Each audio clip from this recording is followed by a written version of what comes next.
चलिए आज हम लोग कुछ अनुच्छेद के बारे में जानते हैं जो वित्त आयोग, निर्वाचन आयोग से जुड़ा हुआ है।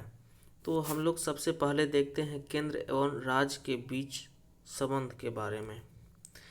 तो भाग 11 जो है केंद्र एवं राज्य के बीच संबंध है, अनुच्छेद 245 से लेकर के 263 तक।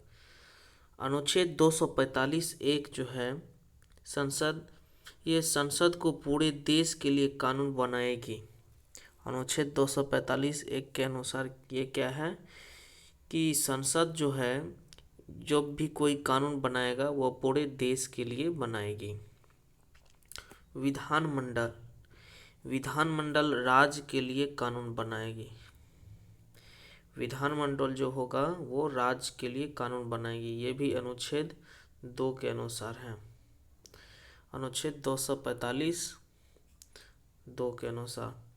तो अनुच्छेद 246 में इसमें सूची के बारे में दिया गया। अनुच्छेद 246 जो है इसमें सूची दिया गया है। तो सूची 3 प्रकार की होती है, संघ सूची, राज्य सूची और समवर्ती सूची।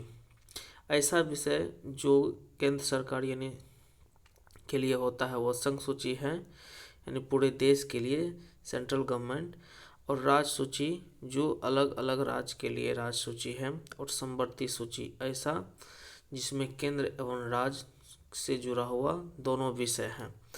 तो अनुच्छेद 246 जो है ये किसके बारे में है, तो इसमें सूची के बारे में दिया गया है। और सूची 3 प्रकार का होता है, संघ सूची, राज्य सूची, समवर्ती सूची।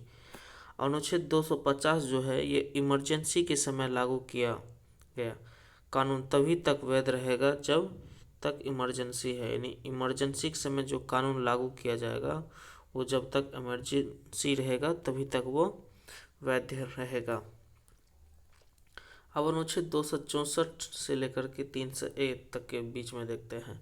तो भाग 12 जो है अनुच्छेद 264 301, तो विपत्ति और संपत्ति, वित्त, संपत्ति, संविदा और वाद से जुड़ा हुआ है।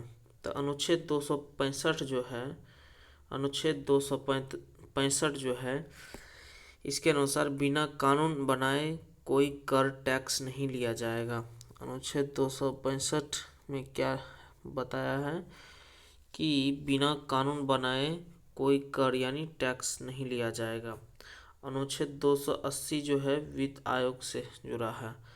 अनुच्छेद 300 को जो है ये संपत्ति का अधिकार से जुड़ा है, संपत्ति का अधिकार। अब राजभाषा जो है संवैधानिक उपबंध के बारे में समझते हैं। तो राजभाषा, तो अनुच्छेद 243 जो है ये संघ की राजभाषा से जुड़ा है। और अनुच्छेद 344 जो है राजभाषा के संबंध में आयोग और संसद की समिति। अनुच्छेद 344 किससे जुड़ा हुआ है, तो राजभाषा के संबंध में आयोग और संसद की समिति।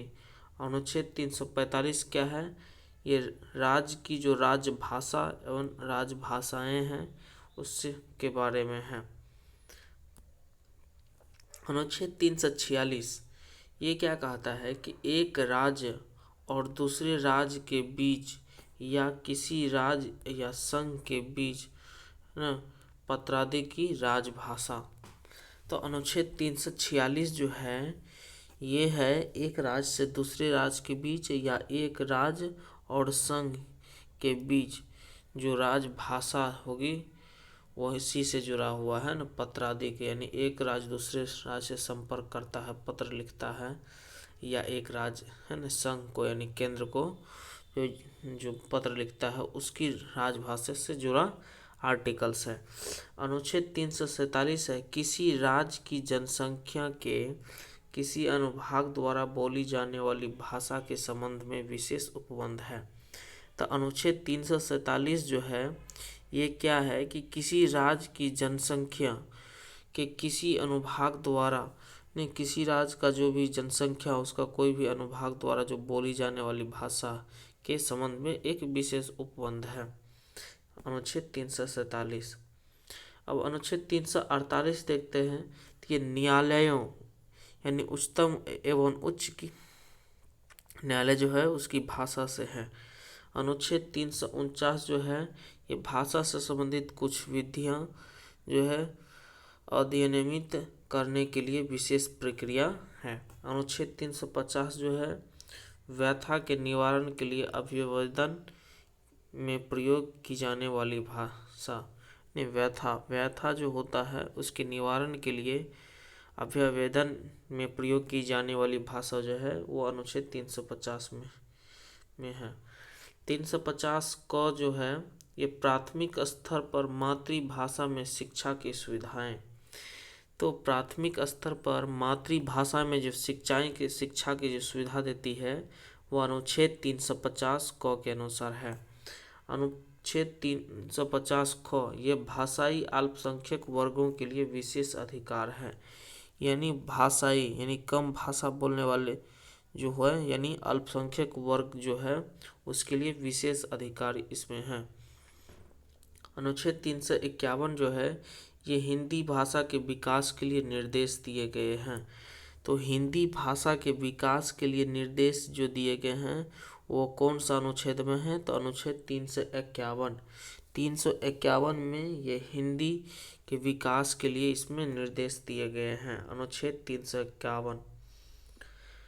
अब उसके बाद हम लोग निर्वाचन आयोग के बारे में देखते हैं। तो निर्वाचन आयोग भाग जो है ये 15 यानी अनुच्छेद 324 से लेकर के 329।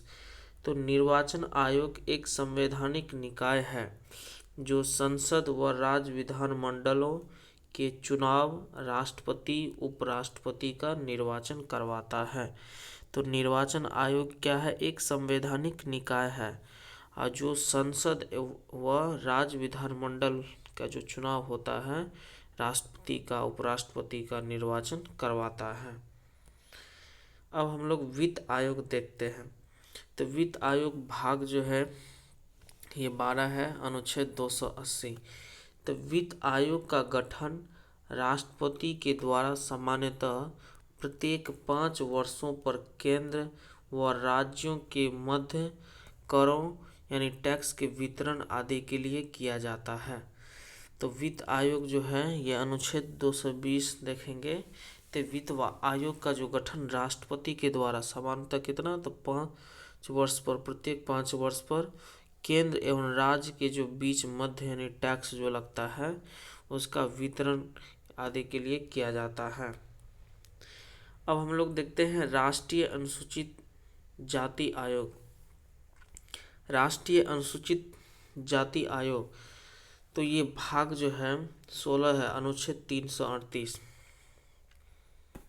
यह एक 5 सदस्यीय जिसमें अध्यक्ष, उपाध्यक्ष व 3 सदस्य संवैधानिक निकाय है। यह क्या है? एक 5 सदस्यीय संवैधानिक निकाय है और 5 सदस्य जो है तो इसमें एक अध्यक्ष होता है, एक उपाध्यक्ष होता है और 3 सदस्य होता है।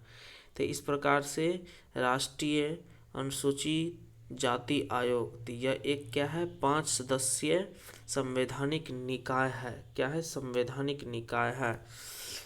इन सदस्यों को राष्ट्रपति नियुक्त करता है और इन 5 सदस्यों को कौन नियुक्त करता है? तो राष्ट्रपति।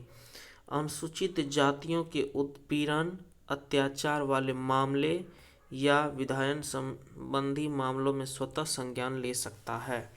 तो राष्ट्रीय अनुसूचित जाति आयोग जो है यदि अनुसूचित जातियों के उत्पीड़न हुआ होता है या अत्याचार होता है, इस प्रकार से यदि मामला हुआ है कुछ, तो ये विधायन संबंधी स्वतः संज्ञान ले लेता है यानी ले सकता है।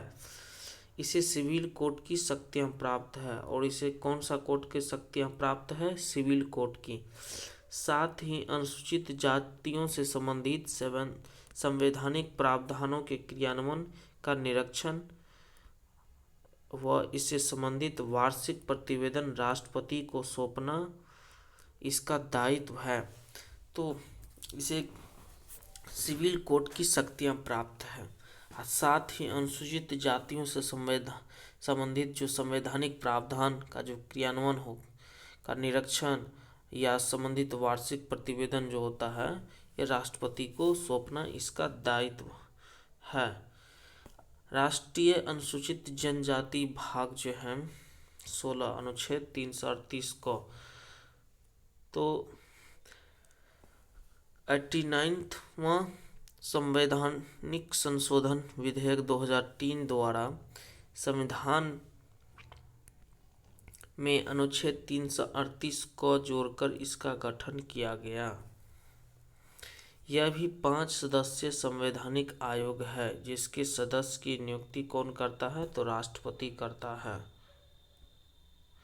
इस प्रकार से आप जो भी अनुच्छेद के बारे में, आर्टिकल्स के बारे में सुने, उसे आप याद रख सकते हैं।